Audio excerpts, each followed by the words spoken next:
Well, hello everybody. This is Rob, Travel with Dottie, and I have a special video for you today. And you might recall I had a fascination with the old um, Eagle Nest Lodge, which is visible from the highway. It's been abandoned for years, and it's just a compelling, mysterious place. And I did a video on that, try to do a little history on the Eagle Nest area. And after that, I heard from a gentleman named Jack Schweitzer, who is directly connected to the museum and visitor center. And he's kind of a local historian. And I got to do an interview with him. He didn't really want to be on camera, but it was okay with me recording his voice. And so that's what you're going to hear. He and I talking about Eagle Nest, and eventually we'll get around talking about some specifics about the lodge and some other things. Now, in the beginning of it, I got a hold of some gorgeous aerial footage of the mountains and the lake in this area. Just disclaimer, it's not I don't have a drone like that. I wouldn't know how to go about it. This is some footage that I was able to get a hold of, that I didn't do it, but I got permission to use it, and I'm pretty happy about that. And it's a nice backdrop to the talk, since I couldn't really put the camera on Jack, but what a great resource he was. And I'm really grateful for all the information he's given me. And certainly, if you're ever in Eagle Nest, stop by. We did this interview in the visitor center, the Eagle Nest Museum. When you come into Eagle Nest, you can't miss it. It's right on the main road. So enjoy the video. So I wonder if you had the same experience as me. Did you visit and fall in love? Oh yeah, this is well. I've lived in Jackson Hole, Wyoming. I lived in Colorado. What I was trying to tell you earlier is I try. My grandfather used to say, separate the shit from the fat meat. So there's a lot. If you look wherever I could, I try to go back to whatever the contemporary reporting was for an event, and then you look at that, and it bears no resemblance to what people are getting told today, or very little. Uh, and so I will on the signs that we did. We did 44 signs on Main Street. We've lost a few, mostly to wind, but a few been a little bit of vandalism. But those signs, I tried to make sure that I was stating historical fact. And where it's not, it'll say legend says. Right. So I've tried to make sure I characterize it that way. So that was the objective with all the research I've done for all of these things. These things. So here we go. Let's just go through it. Slideshow. I'll just run through this real quickly from the current slide. Okay, so,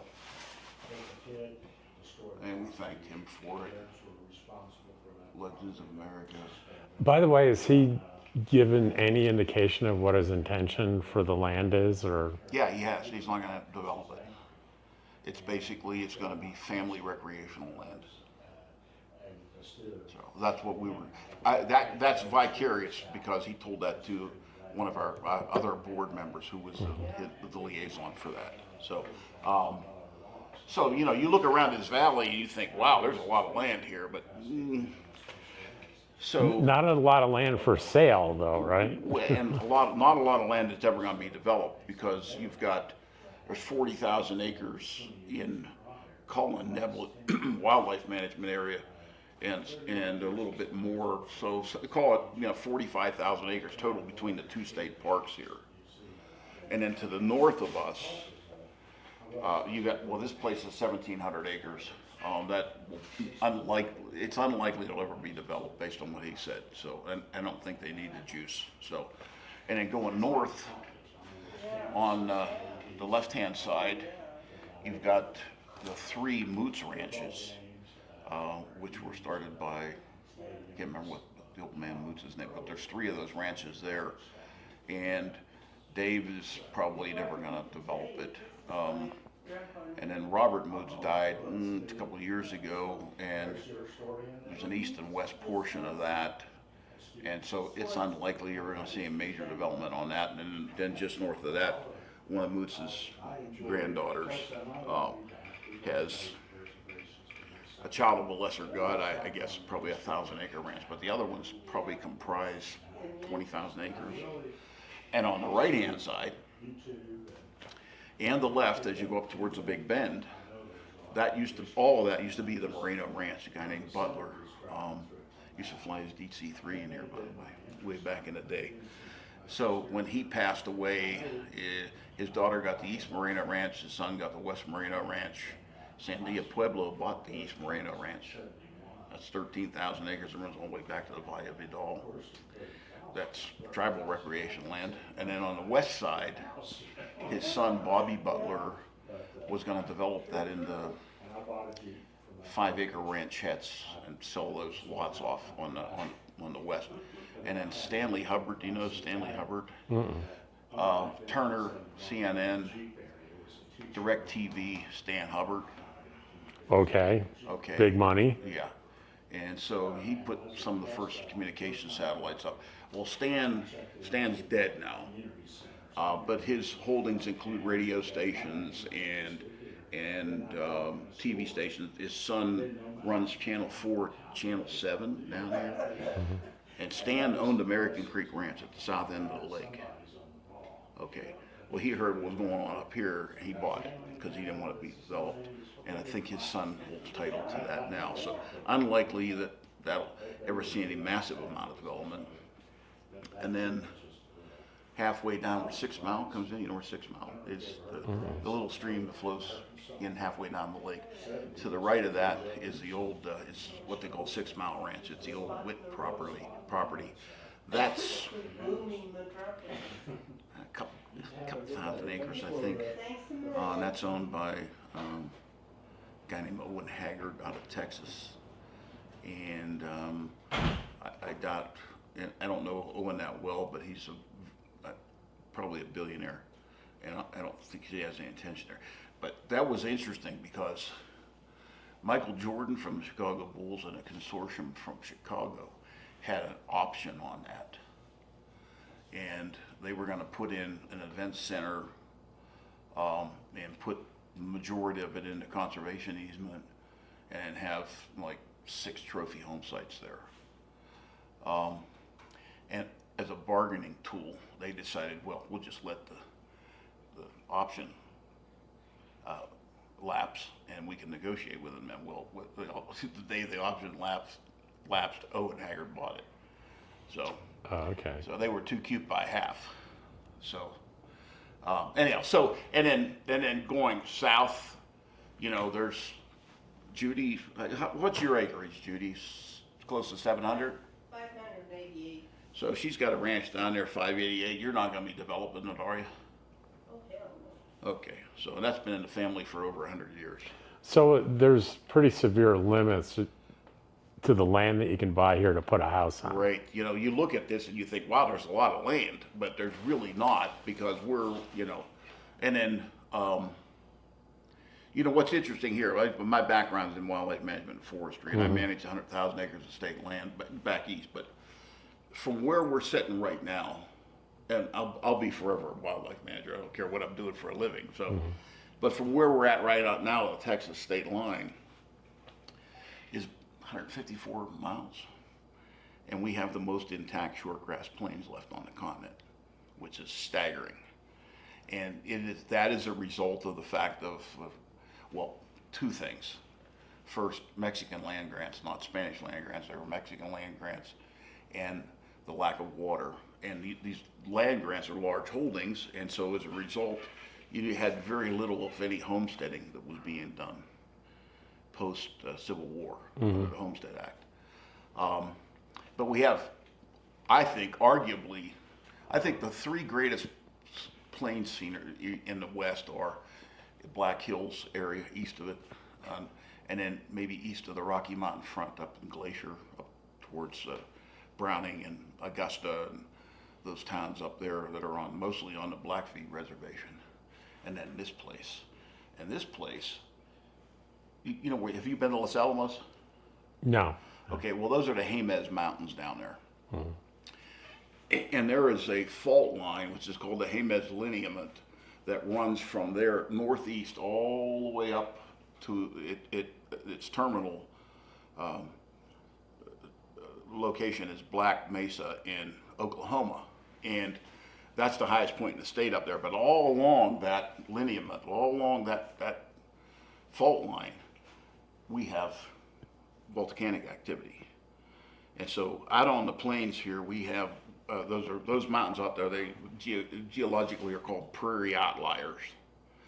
And so we have mountains out there almost to 12,000 feet along that. So you have, not only do you have plains, but you've got background, so Right. It's just beautiful. And then also, Now, where is it exactly? I could find 12,000-foot mountains. almost to 12. Let's see.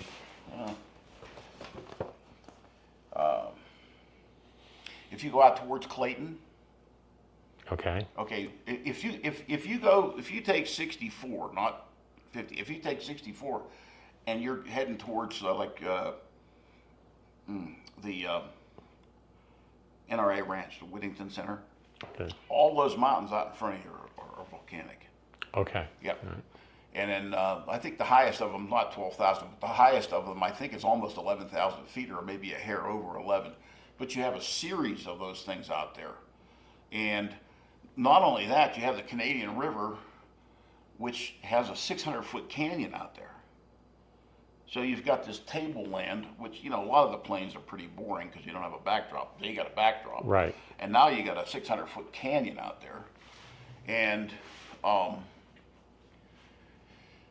we, northeastern and north and east central New Mexico, arguably have the largest plains elk herd on the continent. And the only thing that might even come close to it would be the Charlie Russell National Wildlife Refuge out along the Missouri and east central Montana. But even there, they don't have them like we have them here. We winter more elk in this valley than they do on the National Elk Refuge, without exaggeration. From the top of Bobcat Pass, Okay. I know where that is. all the way down to the far mountains you see down there, which are down at Black Lake, Laguna Negra, which, by the way, Black Lake's where they filmed the Montana scenes for Lonesome Dove. Oh, really? Yeah. I just watched Lonesome Dove for the second or third Yeah, time yeah. recently. In fact, a friend of mine, Robert Cook, has a 900-acre ranch down there, and him and Robert Duvall used to drink beer sitting on his pickup truck looking out across that lake The down there. thing I was a little fascinated by was all the filming that has been done in Las Vegas, New Mexico. Oh, yeah. And one of my Longmire is yeah. one of my favorite all-time series. And to have that door still there was And the Coen remarkable. Brothers, No Country for Old Men. Yep, in All the that hotel, stuff, sure. yeah. I did a video on all that. And the Patrick Swayze movie. Not Dirty Dancing, but Dirty Dancing. No, it was. That's not me, is it? No, that's mine. It was Red Dawn. Oh, I haven't seen it, yeah. Red Dawn. Yeah. There were two of them because there was a remake that was terrible, but the original one I think was '84, and it was about a invasion of our country by Cuba and Russia together, and it was a group of kids that ended up being resistance fighters. But it was a pretty good movie, and it was all filmed there. Yeah. And it was labeled as Colorado, but it wasn't. No, It wasn't. No Country for Old Men was supposed to be, and of course, Longmire was supposed to be Wyoming. But a lot of Longmire, where his cabin was at, is over in the Valles Caldera, Valles Grande. People have asked me, "You ever tried camping or hanging out in Colorado?" And I said, "Yes, I have in New Mexico." Yeah, well, it's Colorado without the Kratz. 30 miles due north, Colorado border, 154 miles due east for Texas, right? And we're in a unique little place. Yeah. Look, so US 64 starts at Salt in North Carolina. Oh, I didn't realize that. And it ends at I-15 in south central Utah. So why don't they sing "I Get My Kicks on Route 64"? Because it doesn't rhyme. It wasn't the mother road, you know. But you think about this for a second. All right, so we're an east-west road, although it travels north-south because of the wind. Yeah, The next major road is US 160. How far is that? 70 miles? yeah, pretty far. Yeah. 70 miles. And the next one south is I-25 at Santa Fe, crossing Glorieta Pass. And look at the difference between here. So Turner owns just over the hill from, this is the Cimarron Range. Right. So, and so just over the hill from Baldy is a Via Vidal, which is 100,000 acres that is owned by the Forest Service. And then Ted owns 558,000 acres. It's still in New Mexico, or is that in Colorado? No, only 50,000 of that 558 is in Colorado. The rest of it's here. The rest of it's here. Okay. Right. And so also Totally undeveloped. well, it's owned. Turner owns it. He owns 3% of the state. I'll tell you about the rest of that, but that's not 3%. That is so the 558,000 acres there. 553,000 are under conservation easement. So when he dumped CNN to Time Warner, he was gonna just take it in the shorts as far as capital gains were concerned. So what he did is what a lot of people do is an offset, like John Malone at Liberty Communications. He's another one of the big landowners. He took the 553,000, which in development terms was worth, I don't know, let's say $50 million. He puts a conservation easement on it, and now it's worth 15. So he takes $35,000 as an offset by decreased value to offset what he made at Time Warner. You know what that sounds like? It's part of the plot of that Yellowstone, the series. Well, yeah, because that's all that. So on a lesser, to keep the airport out of there. so to a lesser, I worked for the Pennsylvania Game Commission, and so I managed 100,000 acres of state land. We used to take, you know, let's put it in Western terms. Du Bois, Wyoming. You been to Du Bois, Wyoming? Mm-mm. Yeah. There's a ranch up there that's 8,000 acres along the Upper Wind River. It's been, Grandpap started it, you know, in 1885, and then the old man picked it up, and then when it's time for the kids to get it, they want to sell it, and they're like, oh, we're going to take it in the shorts if we sell this. So what happens with people like me, who was a land manager, I would go to those people and say, here's what we can do. We can take the 8,000 acres that you have, and we can put 7,500 of it in conservation easement. So that's going to lower your exposure on your taxes. Okay, so in the 500 acres that are left, we take 50 acres, we take 10 50-acre lots, and we write covenants on that so that somebody can put a trophy home on it. And then what we do is on the place where we have the conservation easement, we make that a private conservation easement, and they have the right of trespass on those 7,500 acres. You will sell those 10 lots for more money than you could have sold than you could have sold the 8,000 acres for. And so that dynamic has created, well, it's sheltered a lot of stuff, and it's protected a lot of stuff, which is I'm happy with. But you take the greater Yellowstone ecosystem is 13 million acres. Well, only about half of that is feds. The other half is Morton Salt Ranch, where they put conservation easements on it. They put a conservation easement here, a conservation easement there, as offsets. And John, if you traveled up I-25, if you get north of Colorado Springs, between there and Castle Rock, where the next development is, you have a lot of open land in there. Mm-hmm. John Malone bought all that, put a conservation easement on it, and then sold it back to Teller and El Paso counties. So you're never going to see development in there because those conservation, Well, you know, in perpetuity. selfishly, what I'm thinking about is I'm listening to you about the land around here. Yeah. I'm thinking, even if I don't want to build a house, buying this $50,000 lot would not be a terrible investment for me Here. to make. Yeah. Oh yeah, that trust me. I have.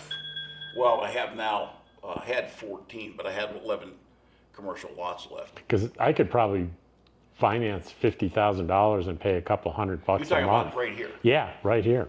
Yeah, well, so It's a corner lot. One of my incarnations, I was in upper management. Let's call it that. We were 54th largest builder in the country. I built hundreds of homes, and I'm familiar with it. And then when I retired here, I kind of when I was Chair of the Economic Development Act, I kind of like. The government has Service Corps of retired executives. I worked with businesses in town to help them. And in a weak moment, the log mill and the construction company down there offered me a job in a week when I took it. And I was with them for a couple of years. But I know this. I used to crack markets for us, for that other company. And so you start to look at the dynamics that drive these things, I tell people, I'll shut up. I'm talking too much. So. Well, you've almost got me talking into buying that piece of property. Well, it's worth it, and it depends on which one it is. It may have already sold. I'll have to see, but the sign's still there. I know that. Show me where it's at. I'll tell you whether it's sold or not. One just sold the other day. It's a corner lot on something Bear. Smoky Bear. Yeah, Smoky Bear. It's gone, huh? Already. Mm-hmm. There seem to be a lot of empty lots there, but not many for sale signs. A lot of those people own multiple lots. Okay. Yeah, I live over there, so. But if what you're talking, so there's one when you first come into the subdivision here, at the first left-hand turn, there's one on the corner there that's still available. That's the one, and it's got a house right next to it. Okay. Well, both of them have a house right next to it. Okay, but I can show you on the Here, map. no, here, right here.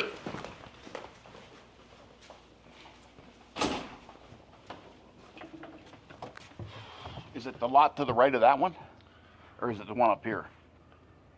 I think it's the one up here. It's gone. There's one up here for sale To the now? right of him on that corner. And do you know what that one's going That's for? probably 50 grand too. And where the white car is over there, Yeah. that's my place. That was the first house that went in there. Guy spec'd it, and people from Australia bought it. And lived in it 2 months. Actually, no, I think it's the one over there, because that doesn't look, the porch, yeah, right to the right of that one, Yeah, right? yeah. That's the one I'm looking Okay, at. well, let's talk about what that value is, if you have a minute. Yeah. Okay. Oh, yes. All right, so. And hang on a second. I'm going to turn this off because this is more personal stuff. Okay. Let's. I didn't know it would be the There's something haunting about the look of it from the highway. Yeah, They got me the first time I drove by it last year, and I've become obsessed with it.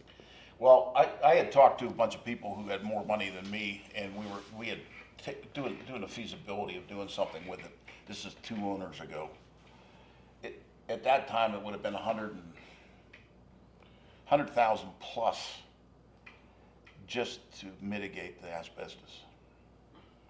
So that's one of the reasons that nobody probably is going to do anything with it, because not only do you have the cost of demolition, if you choose to demo it, you're going to have that added cost as well. So Even if you demolish it, you still have to do asbestos abatement. you bet. Yep. And they're pretty strict about it here. Because the smart thing to do is probably get rid of everything and reconstruct it as exact as you can to the original. Right. Yep. Yeah. So if you've been to Taos, about halfway down the canyon there at via Escondido, there's a couple of log cabins on the right-hand side. Okay. The guy that owned them was going to give them to me because I wanted to read. One of them is a stagecoach station from 1854. But I got an estimate that it was going to be like $30,000 for those 2 buildings to do asbestos mitigation. Unfortunately. And that's why they're just going to rot into the ground. So tell me, were you impressed that I slogged through that marsh to get those photos? That's the outfall of the spring that gave them their water supply. Yep. Chicago gangsters. So we talk about that. Tommy Gunn, did Al Capone come here? Did he do that?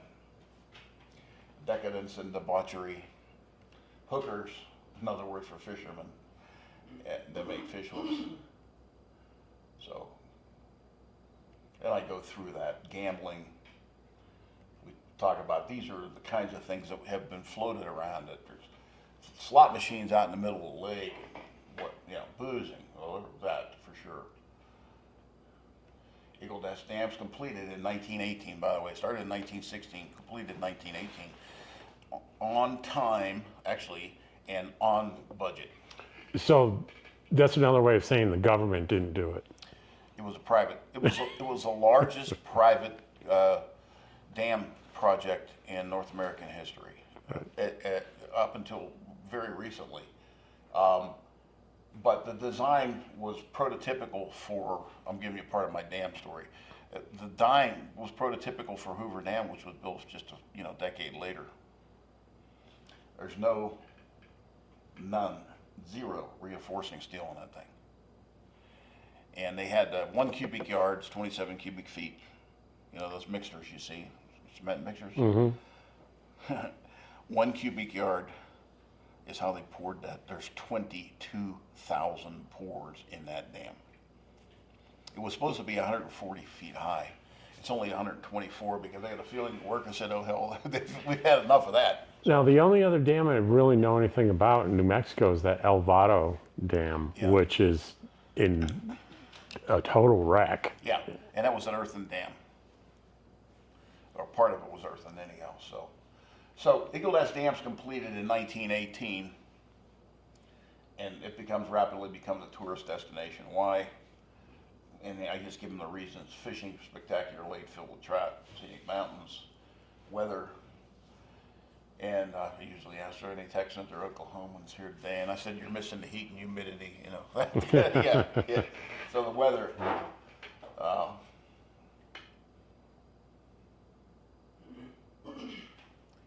There's our average summer temperatures. Yeah, I fairly static humidity at my instruments over at the house.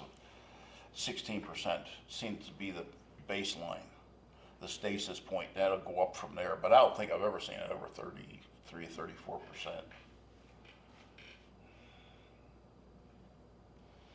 So we have this convergence of events that results in that dam. World War I ends, the dam's completed, car sales soar. The Roaring '20s.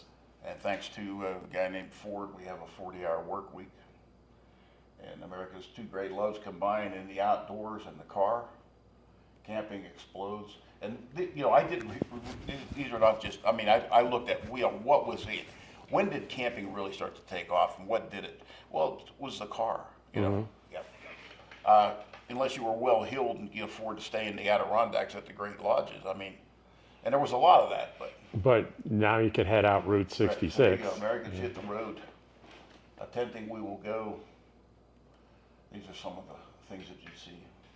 Women fishing, all sorts of different devices and ways to camp. And I ask how many campers are here. We get a lot of campers. And if I tell them you're staying in a trailer or a motorhome, you're not camping. And it didn't take long. First RVs. Check it out. Isn't that cool? That is cool. Yeah. And so we have other ones there too. And that one, how about that? See, that must be your vintage photo image that says Rob's Trees. Yeah. These are just cool things, I think. Roads improve. This is the bend over here on the old road at McAvoy Hill. Mm-hmm. And you got a guy on horseback there in a car. Tourist camps. And I have a whole thing I do on tourist camps, but we're not going to do that here. Dude ranches. I've stayed at a dude ranch in Idaho when I was a kid. Yeah, and I tell him, my buddy down in the valley said, dudes winter better than cattle, so that's what started a lot of this. And the cabins started, of course, Eagle Nest Lake. Keating Hill, where the park is at right now is where Keating Hill's Mercantile is. And where Willow Creek Drive is that goes up past the village hall, that used to be New Mexico 38. That was the road. So and there he is, the man. And I bet the per acre cost was less than $50,000 in I guess it was 1990. a hell of a lot less. So what happened, so you know, as soon as things started happening down here, people started moving out of Elizabethtown. That sign we have, we cut, a buddy of mine from here, we cut that sign out, the clean cabins, and put it on the side of the building over here. It hasn't been completely restored. And the guy that was restoring it passed, unfortunately. But these were Neil's cabins. These are like, and I did through Four-Leaf Clover Camp, which is over on the West Lake. Salty Reeds. This is where the visitor center is for the park right now. And these are just in sound. The Eagle Nest Inn, if you take a look there, you see that there? The Eagle Nest Inn is down where the Eagle Nest Mercantile is in the old adobe. And that was a bar down there too. It was Doe Belly's Bar. Eagle Nest Motor Lodge. Now, Eagle Nest Motor Lodge, is that the same place that still has the old pumps out front next to the RV park? No, No, it looked like the same pumps. no. So, and then Horseshoe Camp, which is the Lucky Shoe. And if you have a horseshoe-shaped cabins in there, that was old Horseshoe Camp. And these camps have an antecedent in. Now, those cabins, real rustic looking, not in operation anymore, No. I take it. No, they're pretty bad shape. And But they look cool. Again, asbestos mitigation. Really? Yeah. Oh, man. Yeah, and you have to get a demolition permit here in New Mexico, and they're on it. So, but anyhow, so the Horseshoe Camp. There you go. That Texaco sign is now down at the Golden Eagle. It was here at Kalijah's, but when Chris sold Kalijah's, the guy that currently owns Kalijah's, sold it to, Bob sold it to Nathan. We fixed that. I tell people what they don't tell you is about 2 miles out the road, he gets out and scatters nails every day. El Monte, Laguna Vista, the Goonie. It hasn't changed a whole lot. The buildings have been connected. You'll see that took place in like '98. They redid that facade. Just some older pictures here. Now, the Cowboy Cafe, I heard that it's not completely closed, that every once in a while he opens it up. I haven't seen it for a while. When I show people here, I said, who is driving a Volvo back then? Because they're all American cars. Yeah.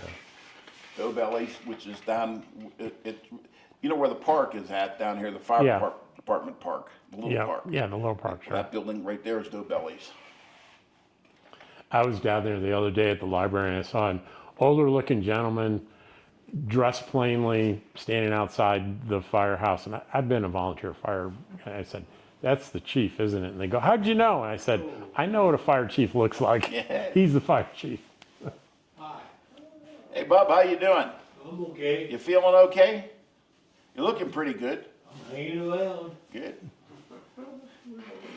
Yeah, okay, all right. So there's Doe Bellies, and there's just another picture of it as well.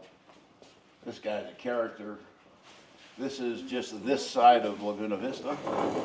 And I found where this guy was arrested for running illegal gambling here in town. And I talked to his daughter. I called her up, I found out where she was at, and I talked to her about stuff I had found and sent it down to her. She's like, where the hell are you from? Was that her? Yeah, she's one of those people, yeah. Well, there's a little boy and a little girl, so Yeah, it must be yeah, her, yeah. Yeah. And that's true, we were on the map. So just imagine, I mean, my friend who just got here yesterday, he sends me 105 in San Antonio when he left, and it actually felt like 115. And he comes up here and, we were 67 when he rolled into the valley yesterday. Salty Reed. Now, Now, they had to have stocked that lake pretty promptly. they did, but it took a while for it to get, so this is interesting here, so. Do you know Nate Kite Construction? Well, I've seen the sign though. yeah, well, his dad was Tiny Kite. Tiny was like 6'8". So, the guy on the right is Tiny's dad, Bruce Kite. This is back in the 30s. Busy? Salty Reed's on the left, and the guy in the middle is Franklin Delano Roosevelt's son. The tall guy in the middle? And that is his wife. Oh. And they were staying at the Eagle Nest Lodge. They were staying at Eagle Nest Lodge. Yes. So what year was this? This was before World War II. I'm gonna guess 30. Because tell me if my 35. information was correct, that it was a commercial establishment from 1927 only until 1942. That's probably correct because the war killed them. Well, they built it, and then what happens? Depression, Right. and then rationing for World War II. So that was, it's just basically killed it. So, but it gets more and more complex here, by the way. So this is Salty Reed's old docks, which are down where the visitor center's at right now. Salty Reed's place there, which is again current visitor center. So. Oh, and there's the lodge right there. Okay. For other reasons as well.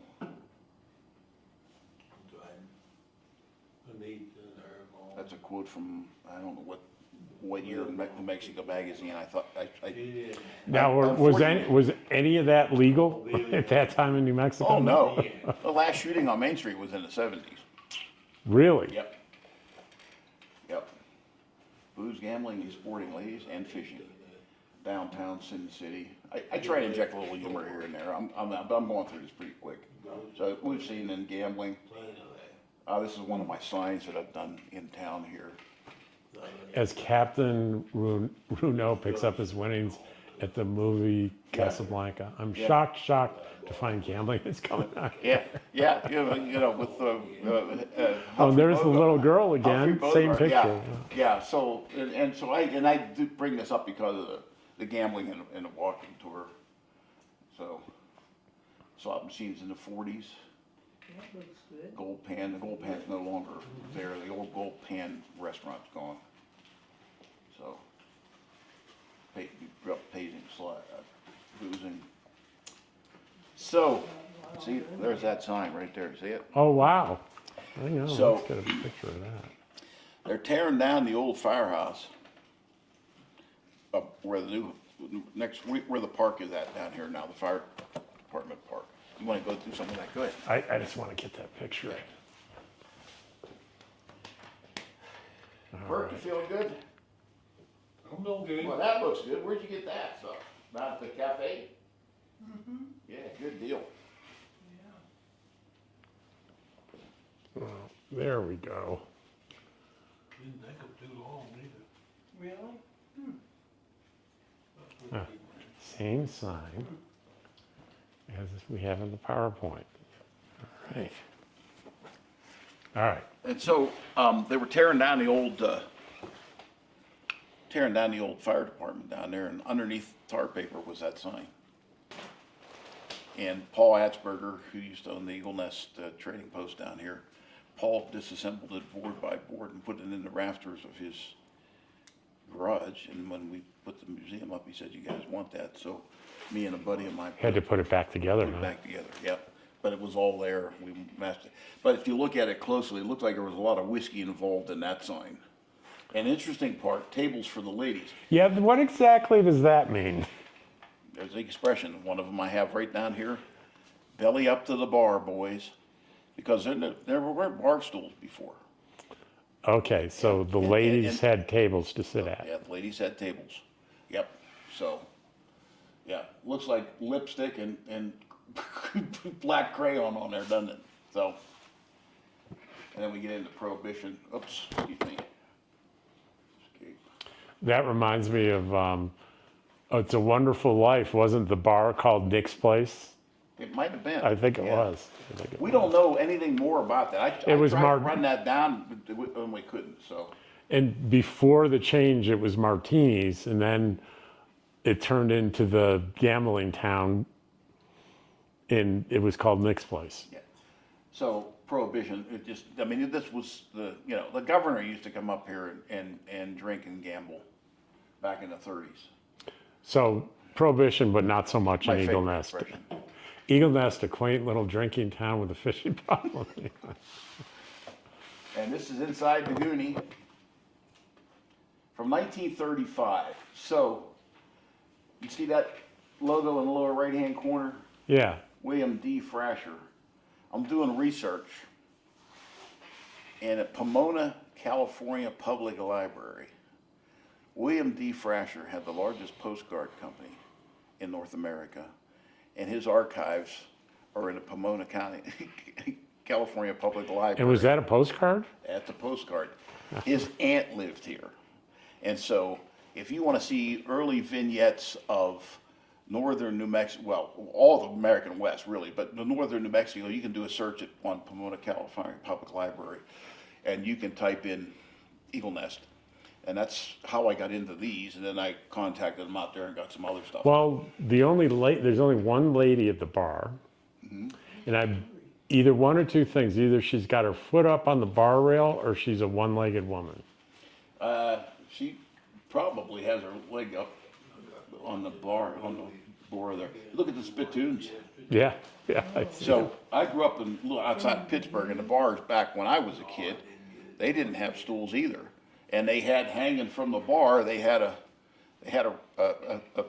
towel that people would wipe their mustaches off. You can imagine what the A little nasty, Yeah, a little no bit, thanks. little nasty. No thanks, yeah. So anyhow, Frasher's postcard collection is just a wealth of stuff. A lot of the stuff that you'll see in here was from him. So the stage is set, outdoor central, and other diversions. From tents, early cabins to the Eagle Nest Lodge. Now I start. So 1927 starts construction.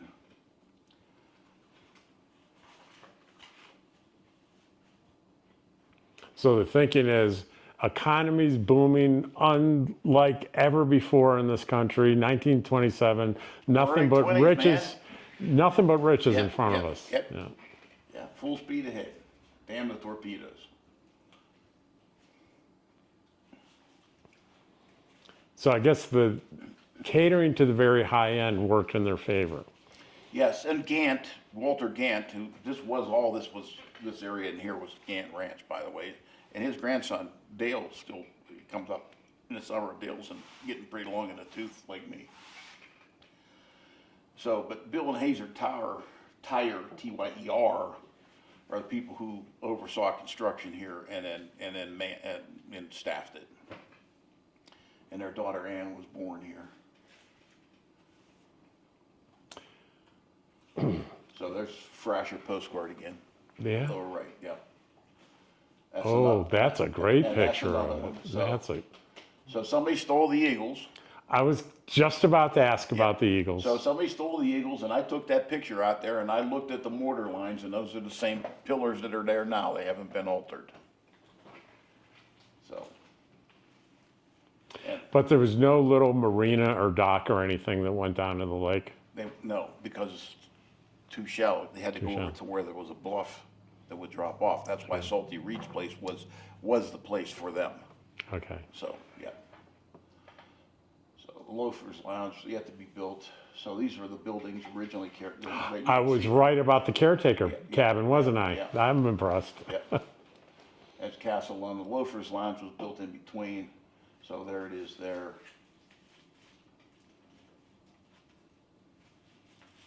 A swimming pool. Yep. Yep. Now, bones of that are probably all overgrown and filled in. No, it's there still. 'Cause we were. I couldn't see it Yeah, from the. yeah, it's still there. And this is an early photo there, getting into place. You can see it was kind of hopping then, huh? Well, by the cars, that must have been the 30s. Yep. The guy's wearing his boots and puttees, it looks like. Rolling a cigarette or playing around. That struck me, it's funny. My wife says, "What's she doing?" I said, "Well, she's either rolling a cigarette or playing a harmonica." So, and there's the front porch, the main lounge inside, and they have. it's on the next slide, I won't say it, so. I've wondered if that broken down piano is still in a crumbled inside there somewhere. I bet you it is. We were not allowed to go any closer than the distance from the ground to the top of the wall when we went back there, so. There you go. Murals.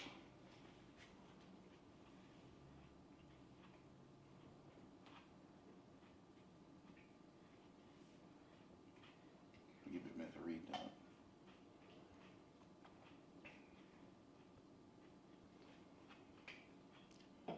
That's not such a good shot. I think yeah,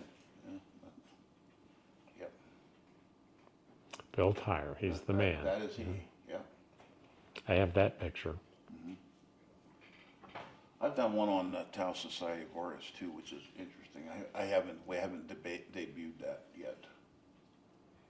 So that's a hell of a nice mule deer. Judge Twain. So, Gilbert Grosvenor, National Geographic, stayed here with his wife. I saw that as well. The daughter, and she was, yeah, there we go, the daughter of Alexander Graham Bell. Some of the young girls there. The lodge would be a good place to meet single wealthy oil company executives. Advice he gave to the woman that would become his wife. Moccasins. Less than yours. Yeah, there was a water hazard there. They were driving golf balls out into the damn lake, I'm sure. That is, there's vestiges of that. If you stand at the top of the pass and look down, you can see where that was at, down that arroyo. It comes down. Stables. Yep.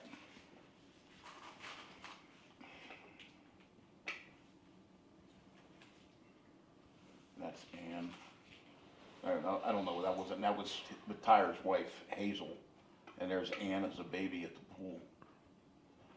There's a Taos Pueblo Indian there.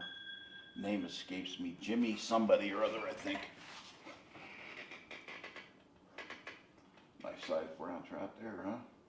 Boy. Limit what limit? And I talk to people, because I'm a fly fisherman, I talk about catch and release. So. There's an old timer there for sure. So again, that's that picture. Know who that guy is?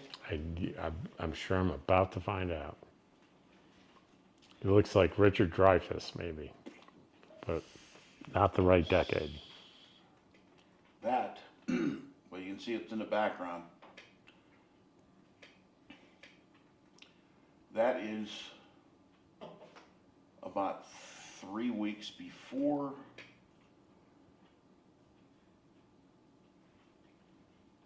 he and Will Rogers died in Point Barrow, Alaska.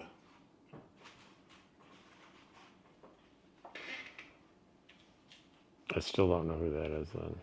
I don't know that story. You know what? And I'm having a senior moment right now. Oh my God. Judy, What? the one-eyed guy. Oh, Oh I can't remember. God. I'm sorry. He's the guy who invented the pressurized suit for flight. Jesus. I can't believe it. I string enough of these together, I'll have Alzheimer's. So, Wiley Post. Okay. Wiley Post. This is 3 weeks before they died. And then I found an article in the newspaper talking about him being up here. So, and just some other pictures here, winter scenes, summer scenes. Now what? Yeah. Could you imagine what it took to keep that place open in the winter with that kind of snow? Sorry. So they were open in the winter for brief periods, I think. So you imagine that? It went under a couple different names for a while. And this is before the Loafers Lounge was built. There's Wiley again. In the Roosevelt. Whoa, that was a big fish. Yep, that's a big old brown trout there. Yeah. And you know, if you've been up on the hill like you have, you walked up there, you could see the old tower where that was their water source. Mm-hmm. They pumped it up to have gravity feed down.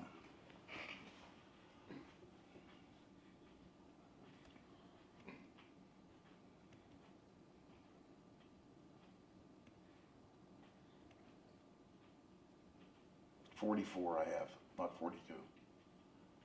So let's see. They gave birth to Ann in '42. They kept it open for 2 more years. So then kept it in the family for Yeah. another 20 years at least, right? Yeah, yeah. So Legends of America, Kathy Alexander, I credit her with some of these pictures as well. So you can see what's going on. It's not much to see, unfortunately. And this is the old annex building. It's gone now. I have that picture too. Here's the main lounge. Look at the Navajo rugs and pottery. It's really kind of cool. Oh, there's the way the piano looked originally. Yeah. I do some comparison shots in here as well, so who knew? So, you familiar with the Tile Society of Artists? No, no. Okay, a guy named Joseph C. Sharp he was originally from Cincinnati, but he had haunted the Paris salons and was one of the group of expatriates that were part of that whole Parisian scene, salon scene in the late 1800s and into the 1900s. And he had come here to northern New Mexico, and he went back and talked to a couple of guys that he knew, Ernest Blumenschein and Bert Phillips. And he talked about the Southwest so much that Phillips and Blumenschein take a train after they come back from Paris. They take a train to Denver, and they rented a Surrey, and they're going to go to Mexico. Well, serendipity rears its ugly head. Not so ugly for Taos, by the way. So 22 miles north of Taos, they break a wagon wheel. They flip a coin to see who's going to get the wagon wheel repaired. Blumenschein takes off on the horse. Bert Phillips stays there. Bert has a camera, so he took some very famous pictures. And then so he ends up staying, Blumenschein ends up staying at somebody's house because it's happened late in the day. Next day, he goes into Taos and doesn't get back until the morning of that following day. And to paraphrase D.H. Lawrence, he said, something stood still in my soul and I started to attend, D.H. Lawrence said. So the same reaction, Blumenschein, but he wrote this in his memoirs. He said, I determined that I would not say anything to Bert Phillips, just to see what his reaction was. And he said his reaction was the same. And they canceled their trip. They stayed in Taos. Bert Phillips never left. Blumenschein went back and got his family and came back, and he and a group of a cadre of other guys like Oscar Burninghouse and Buck Dunton and Kaus Foundation House down there, Younger Kaus, they started the Taos Society of Artists in the early 1900s. So Blumenschein is one of those guys. And it's very, they fascinate, that whole story fascinates me. So Blumenschein is an interesting character. He's born and raised in Pittsburgh, which is where I was from originally. And he loves this lake so much. Him and Buck Dunton, they fish it all the time. And he paints it. There we go. There's another paint. Oh, at first I thought it was a photograph until I looked carefully. No. This is Blumenschein, Road of Eagle Nest Lake. There's Buck Dunton. did I do here? Something's going on with my computer, I'm sorry. Figures, he says the figures, he writes mostly Texans who come up to the cool. So, painted it at least 5 times. I think I found 4 of the paintings in my research. And that's Buck Dunton in there as well. Folks, So there is Buck Dunton. welcome. Like He I looks said, like Sam Elliott, doesn't he? yeah, he does. Yeah, he was a character. around. A lot of the cowboy stuff was an affectation, but he really did cowboy, so. And there they are. 6 times he painted it, Wow. so. And I mean, I did like, look, this is from where the dam's at, looking up towards Wheeler. So he's such a character that is Blumenschein. That's on the door of his house down at the house, at his house on Ladue Street. And that was his Christmas card from 1929. How about that, huh? Pretty good, how are you? Doing good. So, And say, there's Oh. lots of free information. I don't know that.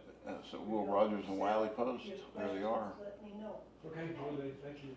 And I go into that whole thing about Will Rogers. I mean, he was probably the most well-known American in his day.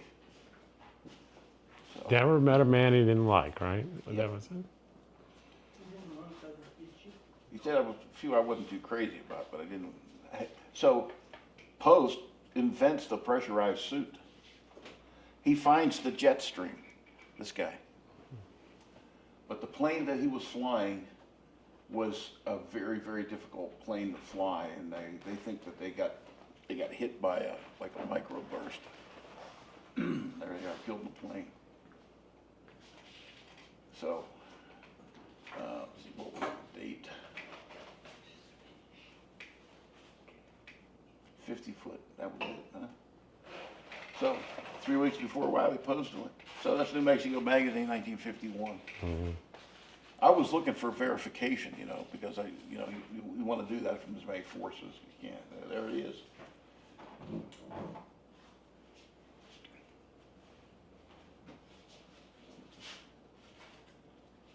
There they are on their tour.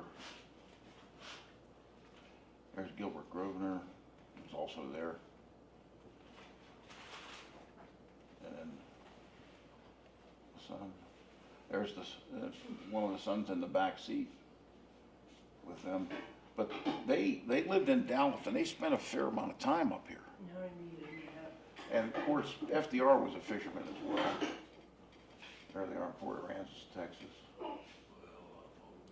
And there's Elliot. That's the guy that was in the picture earlier. Mm-hmm. Yep. So what do we know? There we go.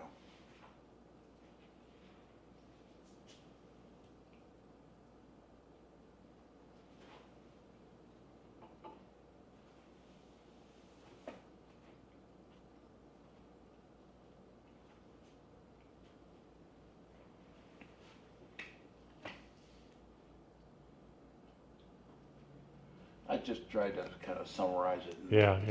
debunk a lot of that stuff, It's something, it really is.